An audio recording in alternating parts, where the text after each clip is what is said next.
Tak tak tak tak tak tak tak tak. Tak tak tak pencere kakıldı. Ekdene sallat, kapımızı kalktın etti. Давайте, давайте.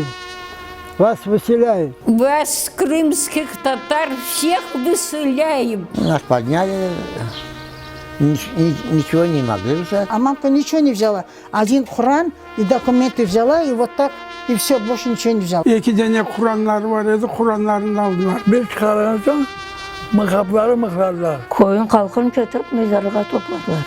600-700 Kur'an var idi. O mezarlıkta sabahdan akşamaca oturduk. Когда машины пришли, всех посадили и увезли. Biz küfütler gibi atacaklar belli.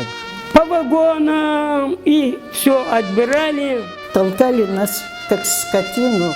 Детей вырвут на один вагон, мать вырвут другой. Полный вагон. Там сидеть даже негде было. Люди плакали, люди умирали. Наш народ этого не заслужил. 2000 yılın içinde kaynetti Stalin gibi bokluk kimse yapmadı.